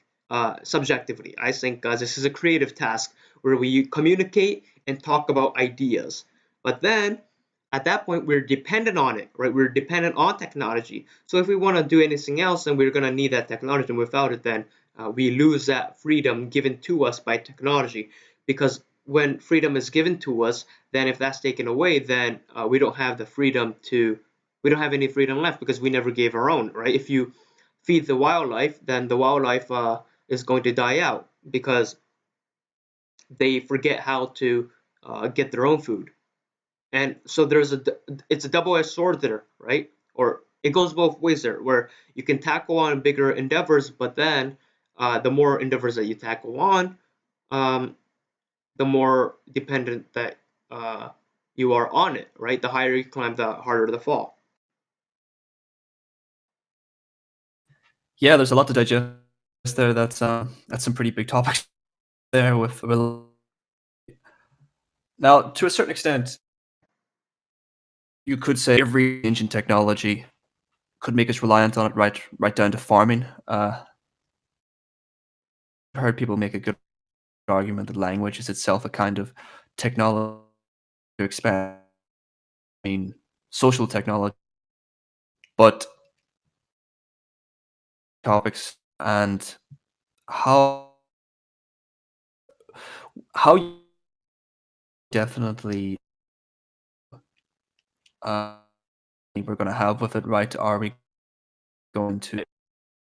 It's possible that if we desire a different end, right? If we became the Ubermensch, if we became the Superman, then would technology move in line with that, and would we then desire greater things, and would technology uh, perhaps move in that direction, right? It might move for grander things rather than the last man. Uh, for because if you live this sort of bugman life, then perhaps technology would move in that direction, and perhaps if we desire grander things, then technology itself will be grander. Is my point here?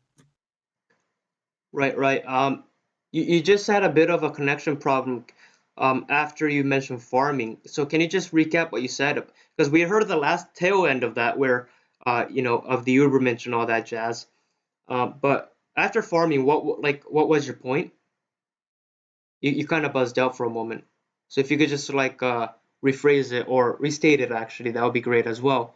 Uh, just because of the connection issues.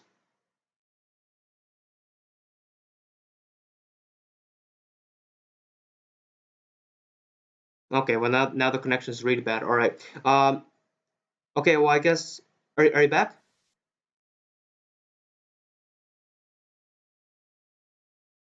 All right, I'll take that as a no. Okay, well, um, yeah, okay. So James, once you get back, I'll give the mic to you again. But yeah, okay. So I guess my problem Okay, with are you back? I'm back now. I'm back. I was working, sorry, lost my connection there. Life Yeah, I saved was just. because I had no idea what to say, so I was kind of yeah. That's okay. I was just going to say that with farming, we could call farming, right, a kind of technology as well. It certainly is, and you could say that we became reliant on that, right? And if we ever lost that technology, then we would break apart uh, as a society too. Technology is something that once we sort of cross that line, we can, in a sense, never go back. Point that the sort of again, it goes back to what we were talking about earlier with technology being vital to the human. It's something that's been there, and we always, in a sense, are reliant on it. It's kind of what separates us from the animal. Yeah, okay. So, I mean, okay. So, yes, your point is valid insofar as we're always valid. No, we're always dependent on it. No, duh. Um, but then I think Junger is pointing out that um, there comes a time where there's a point of no return, right? If we don't have, if we if we lose a rock, right, we can just create another one.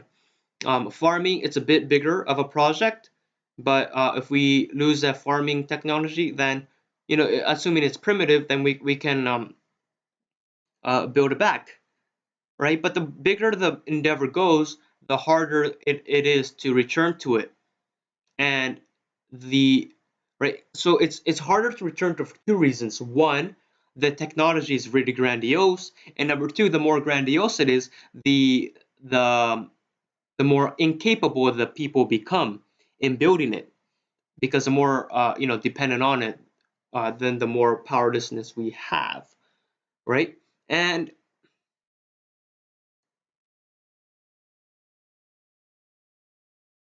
technology, yeah. So that was basically my point there, is because I think Junger is trying to really point out a point of no return, and it's unclear just where that point of no return is though, because with the state system, we can definitely draw a line where, I mean, it's easier to draw a line where he doesn't like the uh, egalitarian aspect, and he doesn't like the destruction of the hierarchy, be it by anarchy or by egalitarian, right? So when the hierarchy is leveled, that's when he doesn't like it. But technology, it's been with us for a long time. Egalitarianism is pretty new compared to technology, right? And technology has been so integrated in ourselves that we don't really know where to draw the line. And so that's another concern that I think Junger has, is it's just technology is just a completely another beast. Yeah, it's kind of like what we were saying earlier with Second World War. Something very definitely changed then that has transformed our relationship.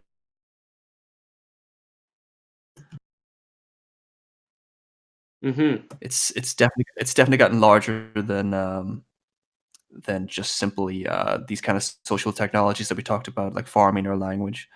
It's become, like I said, has its own destiny. Yeah, for better or for worse. And speaking of the only time will tell attitude is his own destiny. You read the book. I'm pretty sure we'll get into technology more and more later, and the dehumanizing consequences. I think it's going to uh, some of my impressions on reading the synopsis for the Glass Beast, for example. So I'm excited to see that. We do have about uh, 15 minutes left, 15 to 20, but I'm not really too strict on that. We can go give or take 10 minutes there. If you don't have any thing to say, then I want to touch up on the final point, which was the pale criminal, if you guys don't mind. Um, Obviously, like I said, we do have a give or take 10 minutes thing. So if you have any last words on technology, feel free. No, I'm fine. I'm pretty sure. Yeah, it's going to be coming up again, so I'm sure we'll mention it next week as well. It's kind of it's too big to just leave for 1 week anyway. So Yeah. Yeah. All right. So the pale criminal, like the last man, another Nietzschean term, or not a term, I guess, a Nietzschean concept. It wasn't terminology.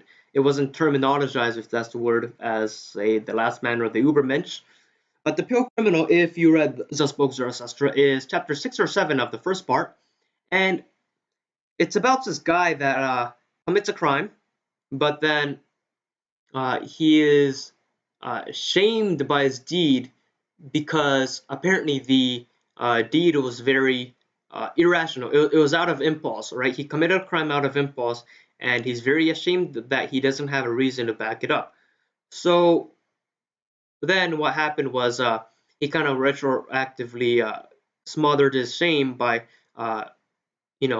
backwards rationalizing it, and the judges too, they're ashamed to handle down the punishment, so they would soften their language towards the criminal.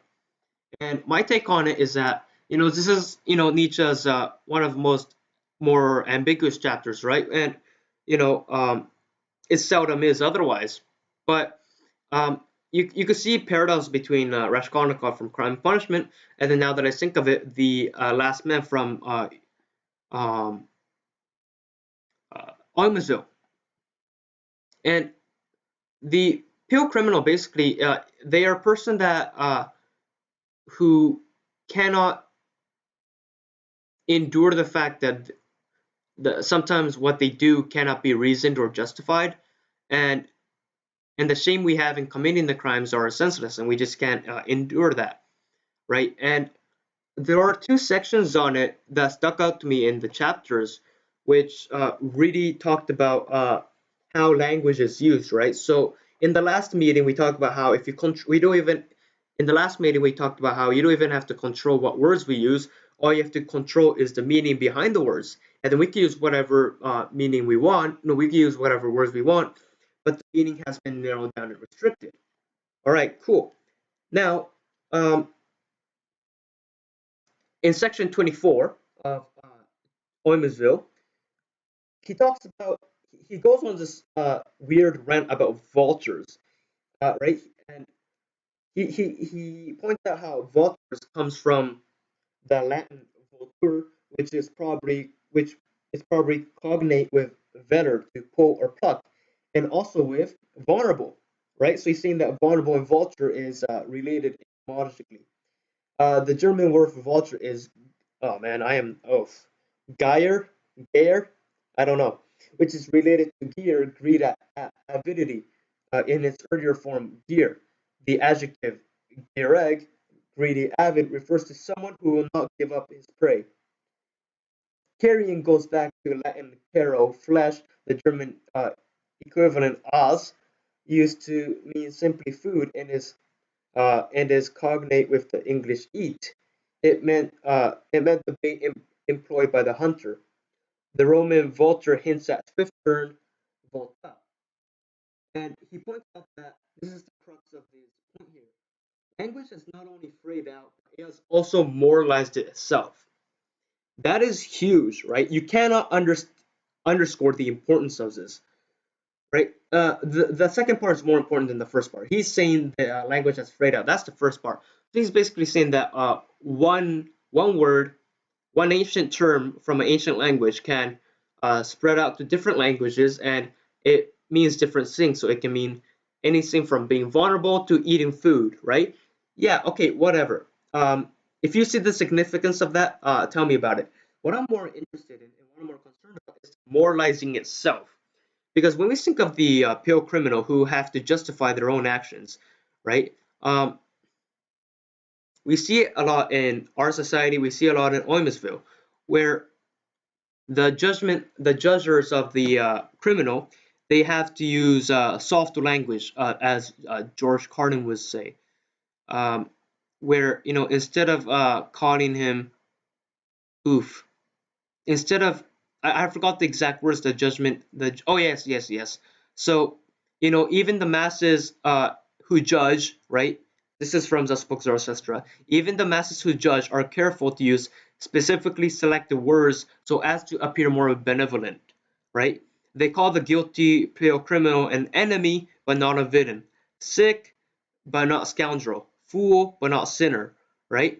And really, he's pointing out the moralization of language, right? They try to use politically correct terms because they too have, they as in the last man from Eumesville or the masses from the marketplace of Zaspok Zastra, they're trying to use politically correct terms, partly because they too have their own criminal skeletons that they are ashamed of. And they try to present themselves with a soft language, which is to say a soft mask to show the world.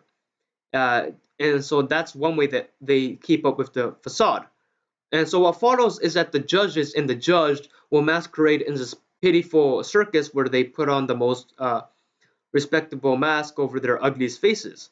And that really has parallels between the blurred lines between the anarch and someone like Kismutter, right? We mentioned how Kismutter is like a claptrap who's just like a sellout, and he doesn't really retain that authenticity that uh, the anarch has, right? The anarch, he may have a face, but he still retains his authentic self. And so I guess just a note on that is it's not what you do, it's not whether or not you put on a mask, but it's why you do it, right? If you're doing it to please others, then you are the pale criminal. If you're doing it to um, uh, hide the fact that hide your own sacred freedom, then I guess you're more of an anarch. The point is, um, especially with language, right? Especially with like words like vultures, is they have negative connotations. Um, really, this goes back into the meaning that we use. Like technology, when it's like so integrated within to us, the words we use, they will inevitably have an effect on our lifestyle insofar as the words we use shape the person using it, just like with technology, right? So not only did language moralize itself, as Younger points out, but he's implying that along with it, the people has been moralized by its constant use of such language. Boom. That was a long talk. I hope you got that all. Yeah, I understood. It was quite a lot. I'm glad you honed in on that point about language fraying out and moralizing itself, because I was pondering over that as well last night. And the funny thing was, I actually more to have uh because he talks about the vulture as originally, I think he said originally meant greedy, sort of avarice, and then it's sort of changed. What would you? I'm not sure. It struck me as being a little odd.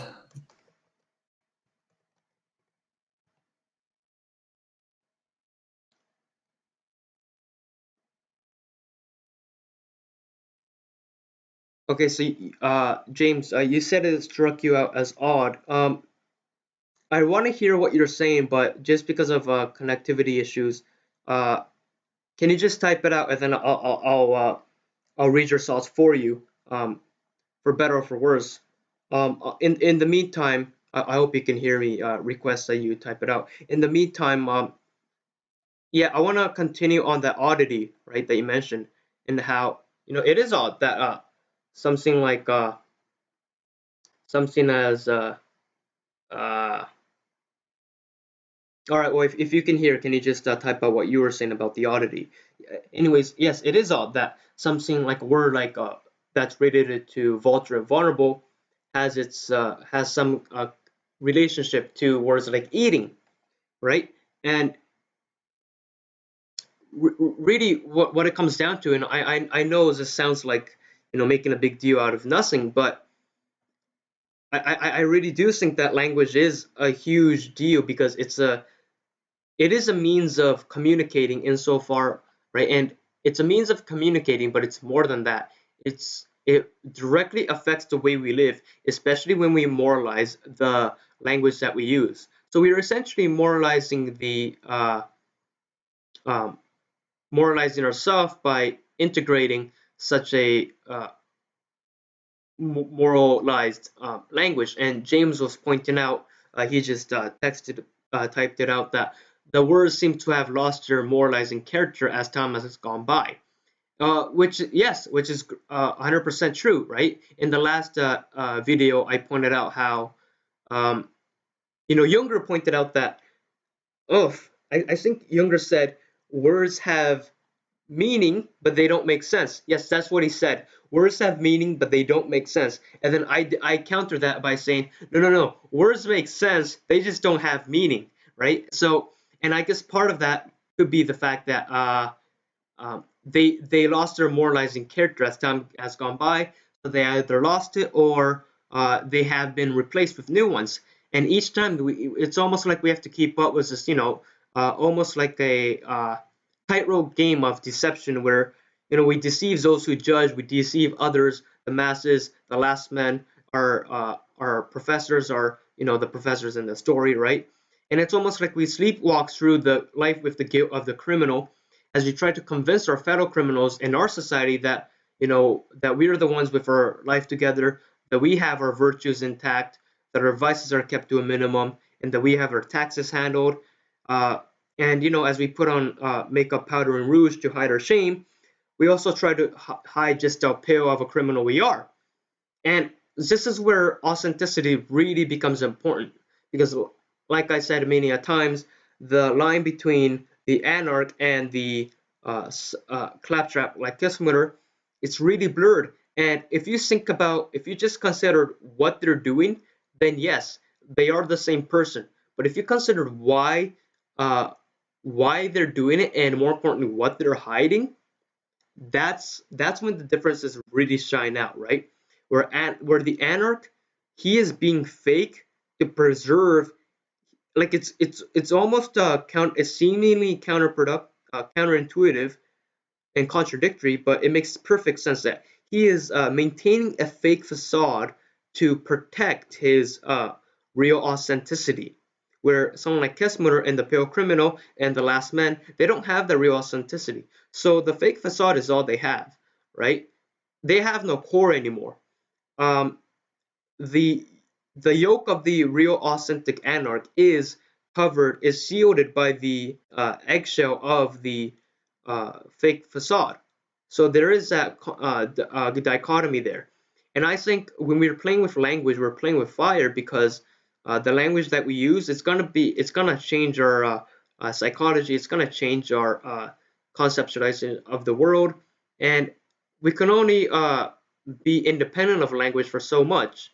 And I'm really concerned about that. Yeah, hopefully you can hear me now. But certainly, language. We sort of talked about it also as possibly being a technology, right? It's something that we must have created at some point, right? This is a very interesting point. If anybody's ever read any of the works by Eric Gons or some of his followers, like Adam Katz, there's an excellent guy on YouTube called Joel Davis. He sort of dives into these ideas. Language must have emerged at some point in history, and we must have created it. It literally somebody had to speak the first word and have it be understood, and then it must have spread mimetically through society. And the idea of Eric Gons, is that this was most likely a sacred act. Most likely, this word was created. This first word would have been created as some kind of way to defer violence. It would have been it would have became a word that would have had magical qualities. When you used it, you were calling upon a kind of sacred scene that would have been a way to avoid violence within the community. You could have used this word like a holy word when perhaps the group came upon a kind of object that everyone desired, and you could have used this word to sort of stop the group just killing each other to try and get the object. And so language likely has, for a very, very, very long time, served a purpose of creating the reality that we live in. It if Gans is right and it was used originally to as a sacred word, then obviously that gives a tremendous amount of power onto language and its ability to uh, basically dictate the entire whims of our society. I don't think that. I mean, this is getting into some of the postmodern stuff that Junger was definitely familiar with, because he ran in those circles to a certain extent. He knew a lot of people. He knew a lot of people, but there is this idea, that words engage in a play, a kind of movement of their meaning depending on the social scene, depending on the author. In a sense, they're not these sort of platonic forms. They're not these perfect representations of reality. They are, in a sense, social creations, usually to serve purposes. And Gaunt's idea, the original word was, again, like I said, to avoid medic violence. But yes, this gives a tremendous power to language, especially in the political scene and the social scene, where, again, it was likely created specifically for and then evolved from that. So, yeah, it's vital to understand how language works within these scenes of representation and scenes of political violence and avoiding political violence within all human societies, right back to hunter-gatherer societies. Uh, and that's worthy of study for any anarch and any historian. Yeah, I definitely see the parallels between, like I feel like technology, government, and language is the big three in that they are all similar in that they have the potential to not only um,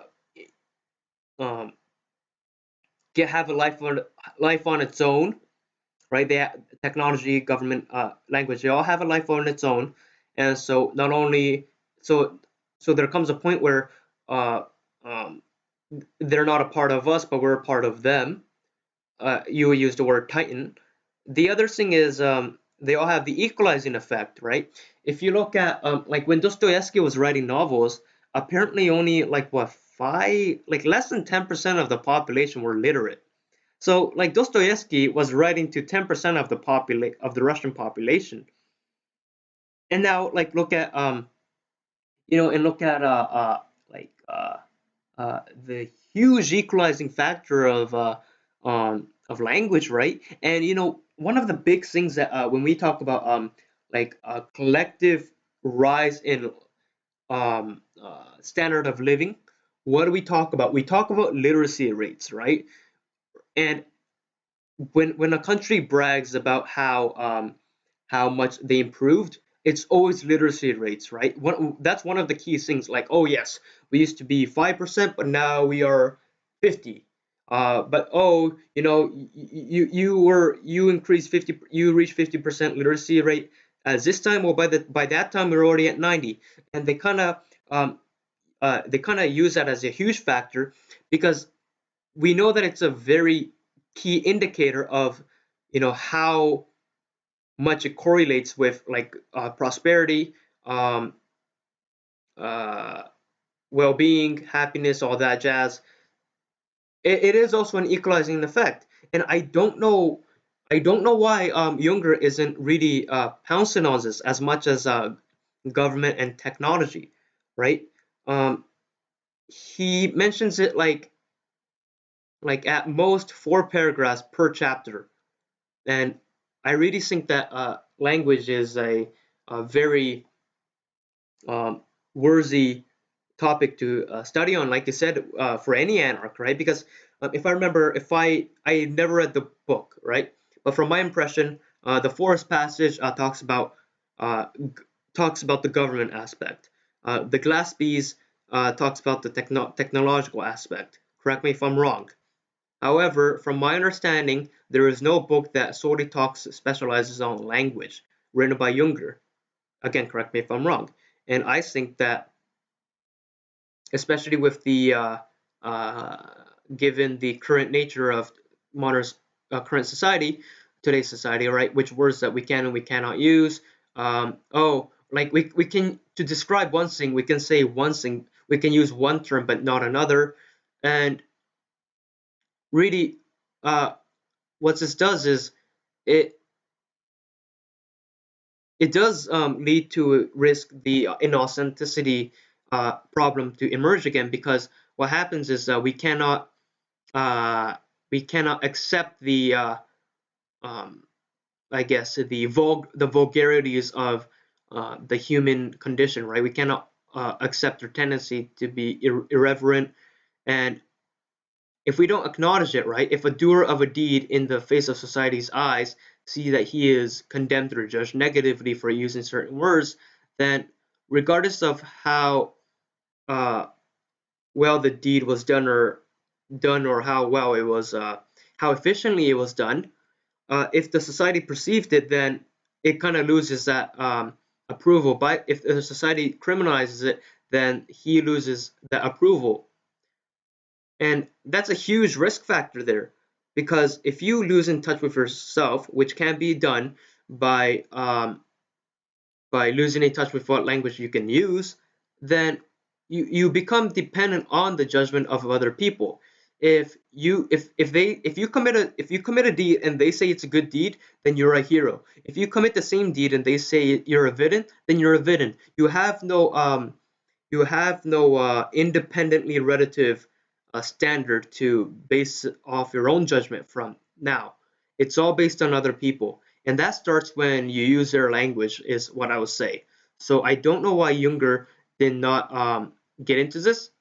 Maybe he did, and maybe I'm just not aware of it.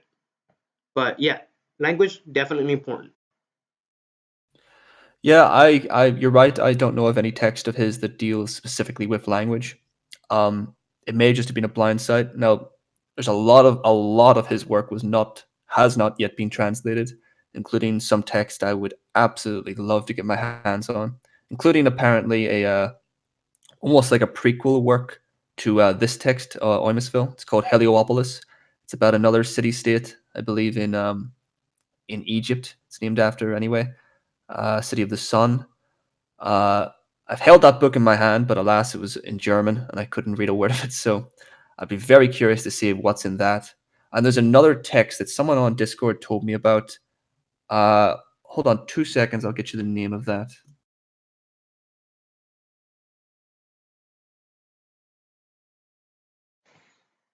Yeah, for sure. Why we do? I guess now's a good time to. Um, I guess I found wrap. the text. Okay, you got it. Yeah, it's called On the Wall of Time, and apparently it's one of his best works. Alas, it's never been translated. It's in German. It feels like it could be written about language and certainly about time. Apparently, it touches on a lot of very interesting things, but that's unfortunate. But yeah, like you were saying, language absolutely vital. A little overlooked by Junger. That wasn't necessarily, one man can't do it all, but he certainly tackles it here and there and in interesting ways. And and also language has sort of emerged uh, into these fields of study a little bit later.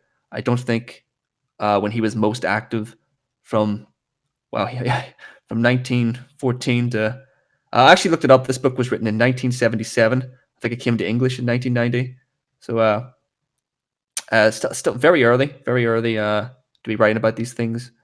But yeah, language very important. But I think it emerged. People like Gons, who was talking about, sort of started writing a little bit later. I think in the 80s, and then up to now, we're starting to get people really digging into language. People, I'm not sure when Derrida was writing. I would have been, I think, the 70s and 80s, I believe. So language was only the study of language beyond just pure etymology. Language as this social thing we were talking about, as a technology, as a political force. I think the study of that began a little bit later than this text and Junger. So can't really blame him, but He tackles it well enough, I think, here and there. Yeah, I have hold hold on. Yeah, okay, it's the mic is running. I have to say that this topic of language is fast becoming my favorite. And I think that's most of our topics covered, Yeah. if I'm not mistaken. I think we've Oh, handled them pretty well. sorry. Sorry. I mean, it was being recorded on the thingy, but I, it wasn't being transmitted to you. Yeah. Yeah, we have covered all our topics and we have passed the 2 hour mark. So I guess we'll wrap it up there. I just wanted to say that this topic of language is fast becoming my favorite topic that out of this book, man. And like, language on the surface might seem like a it might seem not that appealing, but when you think of the direct practical consequences of language, like it's anything, it's everything, to be honest, because that's how we conceptualize the world. So it is everything in a way. So yeah, just to recap, let's see. We talked about freedom, right? Younger's freedom versus the last man's freedom. Is something that you work for versus is something that's given to you. I think we talked about the last man and how he wants that equalizing factor, which can be guaranteed by technology and language, to the point where we might lose our grip on that and it might control us as opposed to us controlling it. So we really have to watch out for there. I think that sums up the talk. It was a good talk. Do you guys have anything final words to add? Oh no, I think it went well. I think we covered all the topics. This was 2 chapters, lots of stuff in it. Thankfully, some of it was a little bit story and character based, so we didn't have to delve too much into that. I really, really enjoyed. Just as a little note, I really enjoyed the point where in the newspaper The Wren there was an excellent article mocking the condor by referring to the actual condor, the bird, as a scavenger that never kills its own prey, and then Yes, this yes. annoys this annoys the condor, and so it gets an actual ornithologist in, just an expert on birds, to describe for him describe what the condor actually is, and he's sort of put in this position where he doesn't want to offend the condor, so he has to sort of twist the truth a little, perhaps, about what the condor is, and that's one of those just great little story bits where you could so see that happening in real life, where some dictator calls upon some poor scientist to try and defend a point, and just very fun, very funny little bit. I was smiling reading that. Good stuff. Elliot, you unmuted yourself there. Did you have anything to say? No, I think we did cover that quite well. I mean, as well, to also add on something like James did, I like that small little bit of etymology at the end with gold, sword, and serpent. And I like, it's just giving an example of what the book's saying. It just makes it a little simpler. Yeah, some of the stuff about gold, we touched on it quite a bit, but it's again fun stuff. I like sort of thinking about what the economics of this place would be, how Eumeswil would work. They have the two condors, as like as a currency. I need to buy this for 1 condor, and then all these different little notes. It's fun to Yeah. think about these little how these states sort of because again we're tying in money with sovereignty, right? We're tying in this idea that gold is linked to the condor. It has the ability to create authority and myth. All this excellent stuff, all playing out in interesting ways, which is Yeah, helped it's, by the fact that it's a novel. yeah, it's quite interesting the amount of detail Junger puts into the economy and how he sorts of explains it, even though it doesn't, I think, fully relate to some of the other stuff in the chapter. Yeah. Yeah, the whole book's very stream of consciousness. I'm not sure if that's just Junger just sort of laying down his thoughts or whether it's kind of intentional, but the whole book kind of feels a little dreamlike, a little bit like you're standing next to somebody telling you this stuff. But interesting stuff. I think we did it well. Yeah. Yeah. Speaking of related parts, the next meeting will be same time. Well, I guess that's irrelevant to the people watching because they can watch it anytime. So yeah, next week, I'm sure we'll talk about more related stuff. With that being said, should I Is it okay if I stop recording? That's fine. Yep. Yep. Cool. See ya.